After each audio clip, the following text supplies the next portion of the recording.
నమస్కారం వార్తలకు స్వాగతం. ముందుగా ముఖ్యాంశాలు.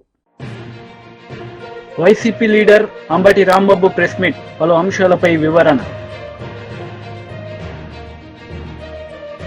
బీజేపీ రాష్ట్ర అధ్యక్షుడు కిషన్ రెడ్డి మీడియా సమావేశం, సీఎం రేవంత్ రెడ్డిపై ఫైర్. బీజేపీ రాష్ట్ర అధ్యక్షుడు కిషన్ రెడ్డి మీడియా సమావేశం నిర్వహించారు. ఈ సందర్భంగా పలు అంశాలపై ఆయన మాట్లాడారు. చాలా తెలంగాణలో ఉత్పత్తి అవుతుంది. మరి ఈరోజు అధికారంలోకి వచ్చిన తర్వాత కాంగ్రెస్ పార్టీ ప్రభుత్వం మాట మార్చి మెజార్టీ రైతులకు చేయి గుర్తు కోటేసినందుకు చేయి ఇస్తుందని సందర్భంగా మనవి చేస్తున్నాను. రాష్ట్రంలో సన్నవరి వేసేది చాలా తక్కువ మంది రైతులు. ఈ యొక్క వానాకాలంలో 70% పైగా దొడ్డు రకమే ఒరే ఈరోజు సాగు చేస్తారు. యాసంగిలో మాత్రము 90% దొడ్డు రకం ధాన్యమే రైతులు వేస్తారు. మరి అటువంటిది ఈరోజు మేము వాళ్ళకి ఇవ్వము, మేము సన్న వడ్లకే ఇస్తాము అని ఈరోజు ఇచ్చిన హామీల నుంచి తప్పించుకునేటువంటి ప్రయత్నం, రైతులకు వెన్నుపోటు పొడిచేటువంటి ప్రయత్నం కాంగ్రెస్ పార్టీ ప్రభుత్వం చేస్తూ ఉంది. ఒక దిక్కు కేంద్ర ప్రభుత్వము మీరు ఎంత సరఫరా చేసినా దొడ్డు బియ్యం కొనడం కోసము కేంద్ర ప్రభుత్వం సిద్ధంగా ఉంది. కేంద్ర ప్రభుత్వము బియ్యం కొనడానికి సిద్ధంగా ఉన్నప్పుడు మీకు వచ్చినటువంటి బాధ ఏంటి అని అడుగుతా ఉన్నాను, మీకు వచ్చినటువంటి నష్టం ఏంటి అని అడుగుతా ఉన్నాను. మీ రాష్ట్ర అవసరాలకు కావాలంటే అదనంగా సన్నబియ్యం సేకరించండి, కానీ కేంద్రము కొంటానన్నటువంటి ఎంఎస్పి ప్రకారము మరి మీరు బోనస్ ఇచ్చి దొడ్డు రకం వరం కొనడానికి ఈ ప్రభుత్వానికి వచ్చినటువంటి ఇబ్బంది ఏందో ఈరోజు ఇచ్చినటువంటి హామీ నుంచి పక్కకు జరగడం తప్ప ఇందులో మరో కారణం కనిపించడం లేదు. ఈ యొక్క మోసం చేయడం తప్ప ఇంకో సమస్య లేదని సందర్భంగా మనవి చేస్తున్నాను. ఈరోజు కేంద్ర ప్రభుత్వము తెలంగాణ రాష్ట్రం నుంచి వరి ఎంత ఉత్పత్తి అయినా ఆ ఉత్పత్తికి సంబంధించి ప్రతి నయా పైసా చెల్లించడానికి సిద్ధంగా ఉంది. అది దొడ్డు బియ్యం కానీ, సన్న బియ్యం కానీ, బాయిల్ రైస్ కానీ ఏదైనప్పటికీ కూడా గత సంవత్సరం మీకు తెలుసు బాయిల్ రైస్ విషయంలో ఢిల్లీకి వచ్చి ధర్నాలు చేశారు కాంగ్రెస్ టీఆర్ఎస్ పార్టీ నాయకులు. కానీ ఆ బాయిల్ రైస్ విషయంలో కూడా ప్రధానమంత్రి గారు తెలంగాణ రైతాంగానికి సంబంధించి సమస్యను దృష్టిలో పెట్టుకొని బాయిల్ రైస్ కూడా ఎంత వచ్చినా కూడా కొనాలని చెప్పి ఆదేశాలు ఇవ్వడం జరిగింది. ఈరోజు అన్ని రకాలుగా నరేంద్ర మోడీ గారి ప్రభుత్వము తెలంగాణ రైతులకు అండగా నిలబడుతున్నప్పుడు మరి ఈరోజు దేవుడు వరం ఇచ్చినా పూజారి అడ్డుకున్నట్టుగా ఈరోజు కేంద్ర ప్రభుత్వము అన్ని రకాలుగా చివరి గింజ వరకు కూడా న్యాయ. విద్యాశాఖ మంత్రి బొత్స సత్యనారాయణ మీడియా సమావేశం నిర్వహించారు. ఈ సందర్భంగా పలు అంశాలపై ఆయన మాట్లాడారు. అంటే కూర్చోబెట్టి పిలిచి ఇచ్చి ఆడి ఖాతాలు రాస్తాడు, ఎందుకు ఓడటానికి టెన్షన్ వస్తుంది కాబట్టి. అది వాళ్ళ ఊర్లో ఉన్న గౌరవం. వృద్ధుడికి కానీ, వికలాంగుడికి కానీ, మహిళకి కానీ, వితంతువుకి కానీ అందరికీ ఇందుకు టైం బౌండ్ గా అలాగే వస్తుందనే నమ్మకంతో వాళ్ళ దాంతో వాళ్ళ విలువ ఎంత పెరిగింది గ్రామాల్లో, ఆ కుటుంబంలో కానీ. మరి నువ్వు 50,000 అప్పుడు 10 రూపాయల టిఫిన్ కొట్టుకి ఇవ్వడం మానేస్తావు. అయినా అడిగి బిలీవ్ చేయడు. ఈ జీతం వస్తాడు ఎవడో తాలూకా ఆ ఛానల్ ఎండి ఇస్తాడు, ఎవడో జీతాలు వాళ్ళు హెచ్ఓడి ఇస్తాడు, ఎప్పుడు ఇస్తాడు, ఎప్పుడు చేస్తాడు, ఎప్పుడు వస్తుందో. కానీ ఇది మాత్రం ఒకటో వచ్చేస్తుంది. నాకు 1వ తారీఖు మధ్యాహ్నం 12 గంటలకల్లా నా డబ్బులు వచ్చేస్తే నమ్మకం. అది గ్రేట్ చేశాడు, అది గ్రేట్. ఇంతేకాకుండా ఇవాళ ఇండియాలో దేశంలో ఏదైనా ఒక విషయాన్ని క్షేత్రస్థాయికి తీసుకెళ్ళిన ఆంధ్రప్రదేశ్లో వెళ్తున్నంత డెలివరీ సిస్టమ్ ఇండియా లెక్కలు లేదు. మన సచివాలయం వాలంటరీ వ్యవస్థ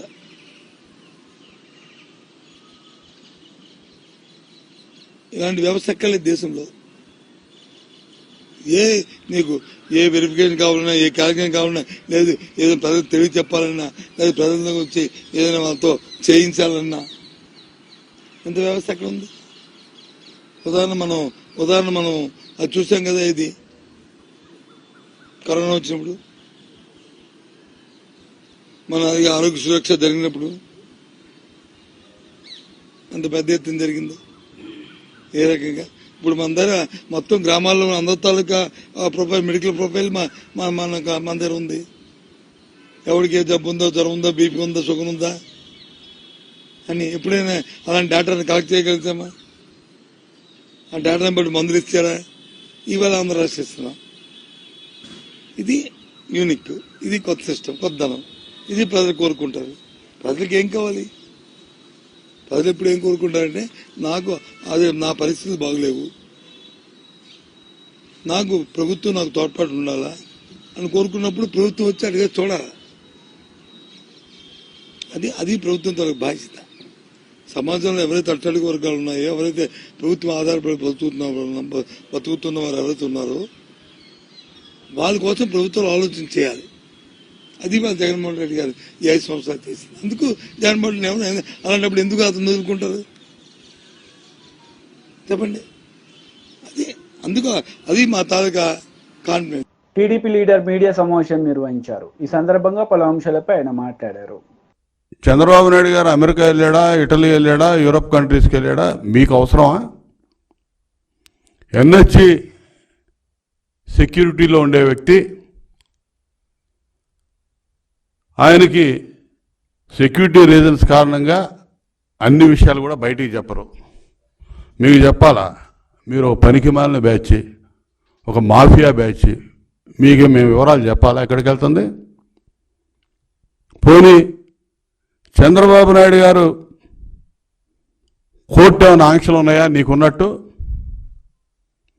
నువ్వు వెళ్ళాలంటే, విదేశాలకు వెళ్ళాలంటే కోర్టు పర్మిషన్ తీసుకోవాలి. నీకు కేసుల్లో 13 సిబిఐ కేసుల్లో ఛార్జ్ షీట్లు ఎదుర్కొంటున్నావు, 7 ఈడీ కేసుల్లో ఛార్జ్ షీట్లు ఎదుర్కొంటా ఉన్నావు. నీ ఆస్తులు చాలా వరకు ఈడీ జప్తు చేసింది. నీ పాస్పోర్ట్ సీజ్ అయి ఉంది.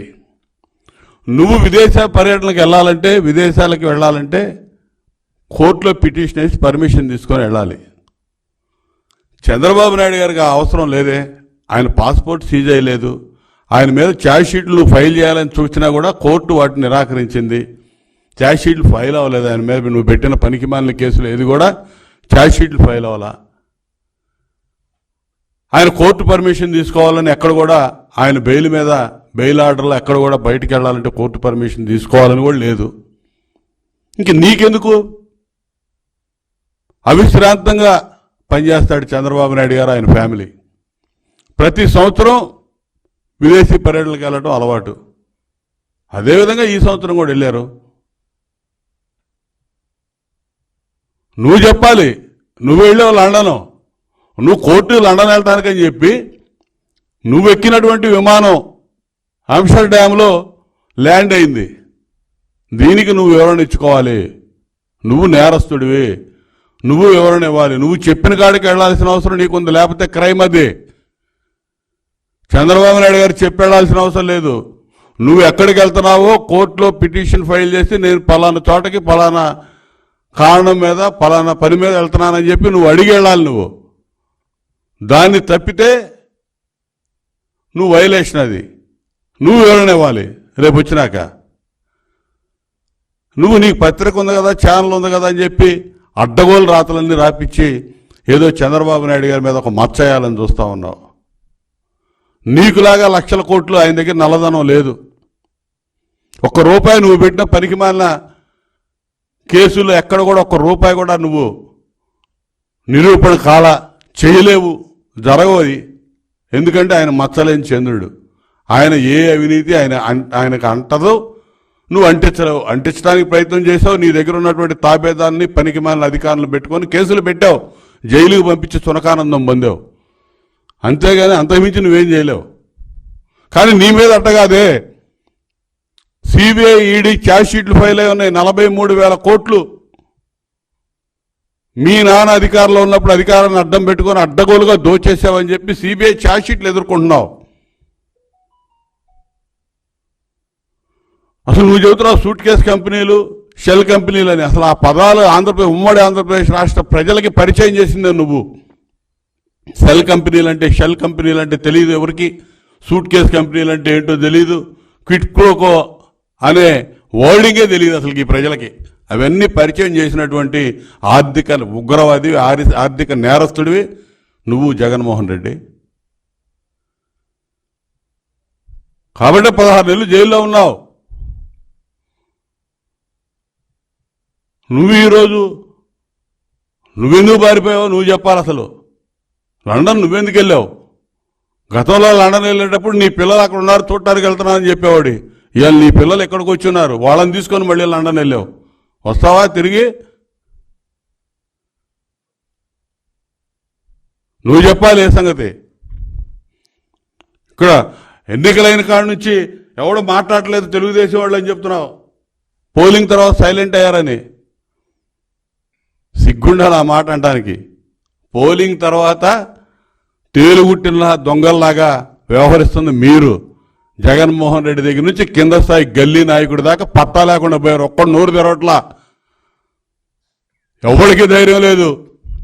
చెప్పానండి పలానా నియోజకవర్గంలో నేను గెలుస్తానని ఎవడాన్ని వచ్చి ఇంకా అవాకులు చవాకులు ఆ పనికి మేల 4-5 మంత్రులు, మాజీ మంత్రులు, ఇప్పుడు మంత్రులు ఉన్నవాళ్ళు మాట్లాడుతూ ఉన్నారు తప్ప. YCP leader Ambati Rambabu media సమావేశం నిర్వహించారు. ఈ సందర్భంగా పలు అంశాలపై ఆయన మాట్లాడారు. ఎక్కువగా హింసాత్మక సంఘటనలు జరిగి, ఒక విధంగా చెప్పాలంటే కానీ విని ఎరుగని రీతిలో ఏ రోజు జరగనటువంటి విధంగా, ఏ ఎన్నికల్లోనూ జరిగినంత హింస అక్కడ చోటు చేసుకుంది. ఆ హింస చోటు చేసుకోవడానికి గల కారణాల మీద మేము ఈసీకి అనేక రకాలుగా రిపోర్ట్ చేయడం జరిగింది. ఆ రోజున పోలింగ్ రోజున పోలీసులు అసలు రిస్క్యూకు రానటువంటి పరిస్థితిని కూడా వివరించడం జరిగింది. తర్వాత అక్కడ పోలీసు అధికారులను సస్పెండ్ చేశారు, కలెక్టర్ని మార్చారు, ఇంకా కొన్ని చోట్ల కలెక్టర్ని మార్చారు. ఏదో కొంత జరిగింది, ప్రాథమికంగా తప్పు జరిగిందనేటువంటి భావన సర్వత్రా వ్యాపించి ఉన్నటువంటి తరుణం. ఈ తరుణంలో మరి అనేక చోట్ల బూతులు క్యాప్చర్ చేసుకున్నారు, దొంగ ఓట్లు వేసుకున్నారు, ఈవీఎంలను పగలగొట్టడానికి ప్రయత్నం చేశారు, బూత్ క్యాప్చరింగ్ జరిగింది. తెలుగుదేశం వాళ్ళు కూడా భయంకరంగా చేసేటటువంటి పరిస్థితి కనిపించింది. ఇక్కడ ప్రధానంగా ఇవాళ నేను మాట్లాడాలనుకుంటున్న అంశం ఏంటంటే, పిన్నెల రామకృష్ణారెడ్డి గారు మాచర్ల నియోజకవర్గంలో చాలా దారుణాలు జరిగిపోయాయి. కొన్ని చోట్లయితే అసలు పోలింగ్ స్టేషన్లోకి వైఎస్ఆర్ కాంగ్రెస్ పార్టీ ఓటర్లు వెళుతుంటే వారిని వెళ్ళకోకుండా అడ్డుకొని కొట్టి తన్ని గాయపరిచి బయటికి పంపించినటువంటి సంఘటన చూశాం. దాని మీద అనేక సందర్భాల్లో ఆ రోజున చివరికి పిన్నెల రామకృష్ణారెడ్డి గారు కూడా ఆయన రిపోర్ట్ చేయడం జరిగింది, ఫోన్లు చేయడం జరిగింది. కానీ ఎవరు పోలీసులు రిస్క్కి రాలేదు. అయితే ఇవాళ నాకు చిత్రంగా అనిపించింది అంటే, ఇవాళ ఒక వీడియో రిలీజ్ అయింది. ఇది రామకృష్ణారెడ్డి గారు ఒక పోలింగ్ బూత్లో, ఏ పోలింగ్ బూత్ అయితే ఇప్పుడు నేను చెప్తున్నాను ఆ పోలింగ్ బూత్లో ఆ ఈవీఎంను పగలగొడుతున్నట్టుగా ఒక వీడియో రిలీజ్ అయింది. ఇది ఎక్కడి నుంచి రిలీజ్ అయిందో మరి అర్థం కావడంలా. ఇది election commission has to release. యాక్చువల్గా ఇది లోకేష్ గారు ట్విట్టర్లో పెట్టారంట. ఎట్లా చేరింది లోకేష్ గారు ట్విట్టర్కి? Is it false or right? అది ఫేక్గా, అది కంక్లూజన్ ఎవిడెన్సా కాదా ఆలోచించాలి కదా. ఇది డైరెక్ట్గా తెలుగుదేశం అధినేత కొడుకు అయినటువంటి లోకేష్ ట్విట్టర్లోకి ఎట్లా వెళ్ళింది? కలెక్టర్న రిలీజ్ చేయాలి, ఎలక్షన్ కమిషన్కి సంబంధించిన వారిని రిలీజ్ చేయాలి, ఆర్ఓన్న రిలీజ్ చేయాలి. రిలీజ్ చేయకోకుండా వారికి ఎలా చేరింది అంటే ఇక్కడ ఏదో కుమ్మక్కు జరుగుతూ ఉన్నది అనేటువంటి భావన చాలా స్పష్టంగా అర్థమవుతా ఉన్నది. అంటే అధికారులు, ఎన్నికల కమిషన్ ఉన్న అధికారులు, తెలుగుదేశం పార్టీ వారు కలిసి కుట్ర చేస్తున్నారేమోననేటువంటి అనుమానం కలగటం సహజమైనటువంటి అంశం. ఒకవేళ అది నిజంగానే జరిగిన సంఘటన అనుకోండి, చట్టం తన పని తాను చేసుకుంటుంది, దానిలో ఏ విధమైన తప్పిదము లేదు. మేము అనేది ఏంటంటే ఇట్స్ ఎ ఫేక్ కూడా కావచ్చు అనేటువంటి అభిప్రాయం. అదే బూత్లో నేను మనవి చేస్తున్నా, ఎక్కడైతే ఇవాళ ఆ పాలవాయి గేట్ అనేటువంటి బూత్ ఉందో ఆ బూత్లో ఎంత దారుణంగా జరిగిందంటే, అంతకుముందు మన పిల్లల రామకృష్ణారెడ్డి గారు చాలా క్లియర్గా ఎస్టాబ్లిష్ చేశారు అక్కడ. అది కూడా నేను మీకు చూపిస్తా.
ఓటర్లు ఆ బూత్లోకి వెళ్ళి స్వేచ్ఛగా ఓటేస్తే ఒప్పుకోనటువంటి పరిస్థితి, బూత్ బయట హింసించి తరిమేస్తున్నటువంటి సందర్భం. దీని మీద పిన్నెల రామకృష్ణారెడ్డి గారు రిపోర్ట్ చేశారు. But nobody is caring that. ఎవరు పట్టించుకున్నటువంటి పరిస్థితి ఏంటి? What is this? ఏం జరుగుతుంది అక్కడ? ఏం జరిగింది అక్కడ? ఇది కుట్రపూరితంగా వైఎస్ఆర్ కాంగ్రెస్ పార్టీకి అనుకూలమైనటువంటి బూతుల దగ్గర బయట గొడవ జరుగుతున్నా కూడా పోలీసులు పట్టించుకోకుండా ఉండేటటువంటి పరిస్థితి వచ్చింది. ఇది వాస్తవమైనటువంటి విషయం. దీని మీద ఏమి తీసుకునేటువంటి పరిస్థితి. నేను ఇంకోటి కూడా ఈ సందర్భంగా నేను మనవి చేస్తున్నా. చాలా నియోజకవర్గాల్లో బూత్ క్యాప్చరింగ్ జరిగాయి. నా కాన్స్టిట్యున్సీలో కూడా బూత్ క్యాప్చరింగ్ జరిగి తెలుగుదేశం వాళ్ళు ఓట్లు వేసుకున్నారు. ఆ వెబ్ క్యామ్లు ఓపెన్ చేయండి అంటే ఓపెన్ చేసినటువంటి సందర్భం లేదు. దాని మీద యాక్షన్ తీసుకున్నటువంటి సందర్భం లేదు. ప్రధానంగా నేను ఇవాళ అడుగుతున్నటువంటి ప్రధానమైన ప్రశ్న ఏమిటి అంటే, పిన్నెల రామకృష్ణారెడ్డి గారు దాన్ని పగలగొట్టాడని చెప్పబడుతున్నటువంటి వీడియో ఫేక్ వీడియోనా, కరెక్ట్ వీడియోనా? నెంబర్ 1. నెంబర్ 2, కరెక్ట్ వీడియో అయితే ఎలా ఎన్నికల కమిషన్ దగ్గరకు రిలీజ్ కాకోకుండా ఎందుకు లోకేష్ దగ్గర రిలీజ్ అయింది, ట్విట్టర్లో ఎందుకు పెట్టాడు, దాని మీద ఎన్నికల కమిషన్ యాక్షన్ తీసుకోవడానికి ప్రయత్నం చేయటం ఏమిటి అనే విషయాలను దయచేసి ఆలోచన చేయవలసినటువంటి అవసరం ఉందని ఈ సందర్భంగా నేను చెప్పదలు. మాజీ మంత్రి కేటీఆర్ మీడియా సమావేశం నిర్వహించారు. ఈ సందర్భంగా పలు అంశాలపై ఆయన మాట్లాడారు. కాంగ్రెస్ పార్టీ ఏదైతే భూతల స్వర్గమైపోతుంది మాకు ఓటేస్తే అని చెప్పి హామీలు ఇచ్చిందో, 6 గ్యారంటీలు 420 హామీలు ఇచ్చి మరి ఊకదంపుడు ఉపన్యాసాలు ఇచ్చి ఒక భ్రమపూరితమైన వాతావరణం కల్పించిందో, అందులో హనుమకొండలో, ఉమ్మడి వరంగల్ జిల్లాలో చాలా చోట్ల 10 నియోజకవర్గాల్లో మనం ఓటమి పాలైనాం. సరే, రాజకీయాల్లో అధికారం ఎవరికి శాశ్వతం కాదు. పర్మనెంట్గా సీట్లో ఎవరు కూర్చోరు. అప్పుడప్పుడు మార్పు కూడా మంచిదే. కానీ ఇప్పుడు ఏ రకమైన మార్పు వచ్చింది తెలంగాణలో అనేది విద్యావంతులైన మీరు, విఘ్నులైన మీరు, విచక్షణతో ఆలోచించే మీరు దయచేసి ఆలోచించాలని చెప్పి నేను కోరుతా ఉన్నాను. ఎందుకంటే ఏ సమాజానికైనా విద్యావంతులు, చదువుకున్న వాళ్ళు మీరే టార్చ్ బేరర్స్.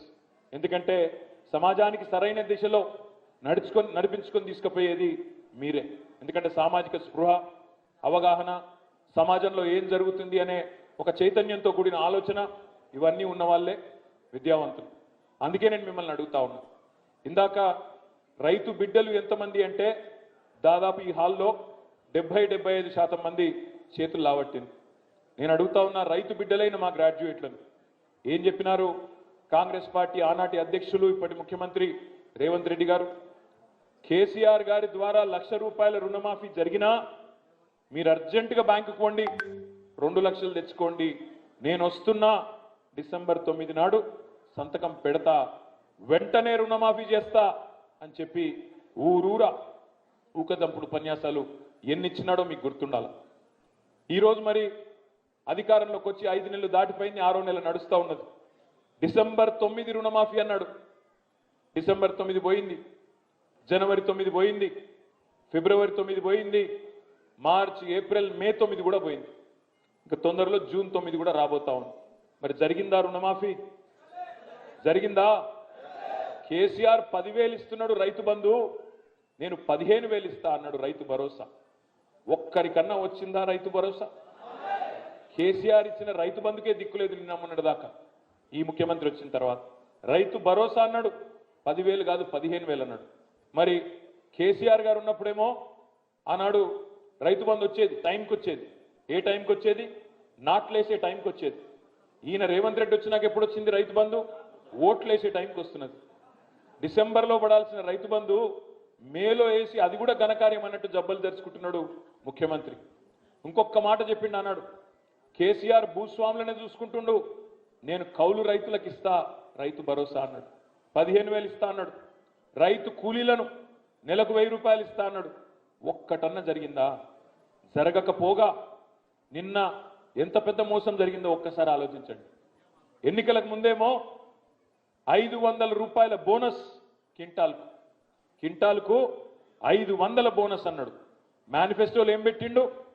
ఎంఎస్పి 2,183 రూపాయలు ఉన్నది, మేమిచ్చే బోనస్తో కలిపితే రైతులకు 2,683 రూపాయలు వస్తుందని చెప్పి అందులో పెట్టిండు.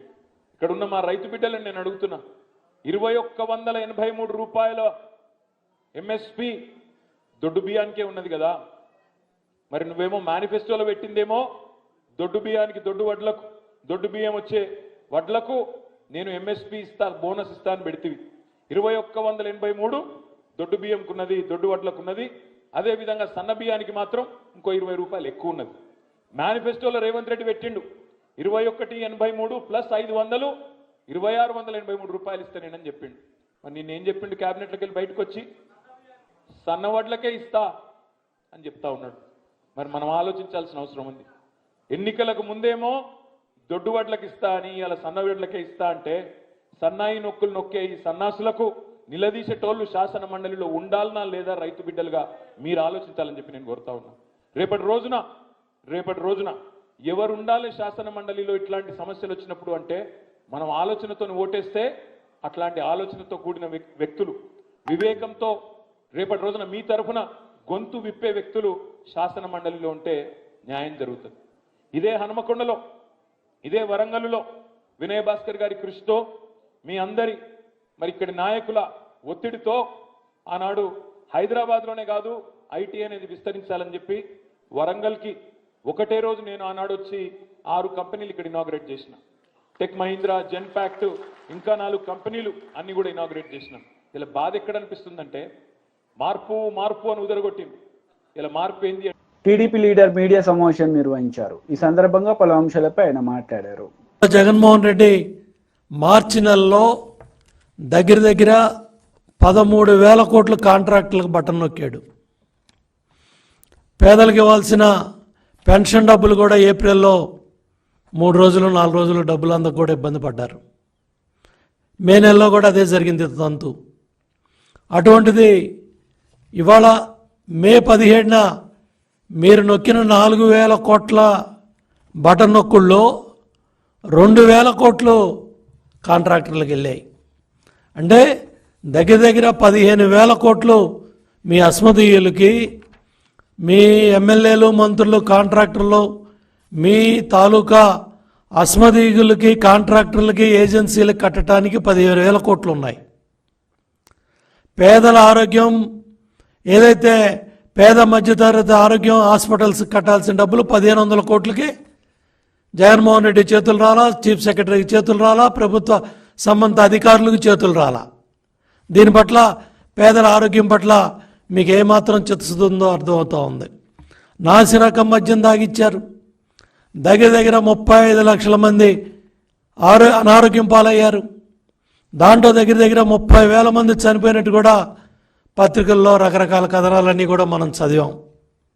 ఇవాళ మీరు ఈ హాస్పిటల్స్కి డబ్బులు ఆపి మీ కాంట్రాక్టర్లకి, మీ ఏజెన్సీలకి డబ్బులు నొక్కుంటా ఉన్నారంటే మీ చిత్తశుద్ధి ఏంటో రాష్ట్ర ప్రజలకు అర్థమవుతుందని చెప్పి కూడా నేను తెలియజేస్తా ఉన్నాను. దగ్గర ఎన్టీఆర్ వైద్య సేవ పథకం కింద నిధుల్లో 45% రోగి ఆపరేషన్లకు ఇచ్చేవాళ్ళం, 35% సర్జరీలకి, డాక్టర్లకు ప్రోత్సాహంగా ఇచ్చేవాళ్ళం, 20% నిధుల్ని ఖాతాల్లో ఉంచి అవసరాన్ని బట్టి బోధన ఆసుపత్రులకి ఉపయోగించే పరిస్థితి తెలుగుదేశం ప్రభుత్వ హయాంలో ఆరోగ్యం పట్ల, హెల్త్ డిపార్ట్మెంట్ పట్ల ఎంత శ్రద్ధ పెట్టి ఇవాళ ఆరోగ్యాన్ని, పేద ప్రజల ఆరోగ్యాన్ని కాపాడితే ఇవాళ మీరు అడ్మినిస్ట్రేటివ్ హాస్పిటల్స్ ఏమో 13 అంటారు, మానిటరింగ్ హాస్పిటల్స్ ఏమో 26 అంటారు. మొత్తం అర్థం కాకుండా వైద్య ఆరోగ్య రంగాన్ని మీ అధికారులు మీరు కలిసి కోడికత్తి డాక్టర్కి ఆంధ్రప్రదేశ్లో హాస్పిటల్ కమిటీలకు చైర్మన్గా పెట్టి మీ కోడికత్తికి గాయానికి కుట్లేశారని 1000 కోట్లు పైగా మీ డాక్టర్కి చైర్మన్గా, కోడికత్తి డాక్టర్కి చైర్మన్గా పెట్టి ఆయన ఖర్చు పెట్టే విధంగా 1000 కోట్లు మీరు ప్రభుత్వ డబ్బుని, కేంద్ర రాష్ట్రాలు ఇచ్చిన డబ్బుని మీరు ఆ విధంగా దుర్వినియోగం చేసింది కూడా పత్రికల్లో, ప్రజల్లో చర్చ జరుగుతూ ఉన్నాయి. దీనికి సమాధానం చెప్పరు, దీనికి సమాధానం చెప్పే పరిస్థితి లేదు. ఇవాళ దగ్గర ఏదైతే మీ అస్మదీయులకి మీ కోడికత్తి డాక్టర్ రికమెండ్ చేసిన నెట్వర్క్ హాస్పిటల్స్, అది హైదరాబాద్ అవ్వచ్చు, బెంగళూరు అవ్వచ్చు, మెడ్రాస్ అవ్వచ్చు, మీకు నచ్చిన హాస్పిటల్స్లో ముఖ్యమంత్రి కార్యాలయం బిల్లులు క్లియర్ చేస్తే వాటిల్లో కూడా పర్సంటేజీలు, వాటిల్లో కూడా దోపిడీ. అదేవిధంగా మీరు ఎచ్చుగా బడాయిగా చెప్పుకునే ఇవాళ కట్టే హాస్పిటల్స్లో కట్టే ఇన్ఫ్రాస్ట్రక్చర్, మెడికల్ కాలేజీ బిల్డింగుల్లో కూడా 300 కోట్లు కమిషన్లు దండుకున్నారంటే ఆ డబ్బులు కట్టినా ఇవాళ ఈ ఆరోగ్యశ్రీ హాస్పిటల్స్లో వైద్య సేవలు ఆగుండేవి కాదు. అంటే మీ దోపిడీకి, మీ కమిషన్ల కక్కుర్తికి ఏ డిపార్ట్మెంటు, ఏ భవనాలు, ఏ ఇన్ఫ్రాస్ట్రక్చరు, ఏ హాస్పిటల్స్ బిల్డింగ్లో కూడా జగన్మోహన్ రెడ్డి ప్రభుత్వం దోపిడీకి, మీ అనుయాయుల దోపిడీకి ఎక్కడా కూడా ఏది కూడా వదిలిపెట్టకుండా దోపిడీ చేశారు. ఈ 5 ఏళ్లలో హెల్త్ సెక్టార్ని ఎంత అడ్డగోలుగా, ఇష్టారాజ్యంగా, మీ ఇష్టం వచ్చినట్టుగా 104 ఏమైంది, 108 ఏమైంది, మీ ఫ్యామిలీ డాక్టర్ కాన్సెప్ట్ ఏమైంది, మళ్ళీ ఒక సురక్షా పథకం, ప్రతి పథకానికి మీ పథకాలు, మీ కుటుంబ సభ్యులు, మళ్ళీ దాని సురక్షా పథకం అని చెప్పి హాస్పిటల్స్లో పనిచేసే డాక్టర్స్ కానీ, ఎవరైతే మరి ప్రైవేట్ హాస్పిటల్స్లో ఉన్న డాక్టర్లందరినీ కూడా మీ ప్రచార పిచ్చిలో, మీ ఓట్లు దండుకునే కార్యక్రమంలో గత 6 నెలలుగా మీరు ఈ డాక్టర్లందరినీ కూడా ఈ మొత్తం 6 నెలల నుంచి మీరు గ్రామాల్లో వాళ్ళందరినీ పంపించి ఏ విధంగా ఓట్లు దండుకోవాలి, ఏ విధంగా సరే మళ్ళీ 4 ఓట్లు వార్తలు ముగించే ముందు ముఖ్యాంశాలు మరోసారి. YCP leader Ambati Rambabu press meet, పలు అంశాలపై వివరణ. బీజేపీ రాష్ట్ర అధ్యక్షుడు కిషన్ రెడ్డి మీడియా సమావేశం, సీఎం రేవంత్ రెడ్డిపై ఫైర్. ఈ వార్తలు ఇంతటితో సమాప్తం. తిరిగి ప్రసారమయ్యే వార్తలు మళ్ళీ కలుద్దాం. అంతవరకు సెలవు. నమస్తే.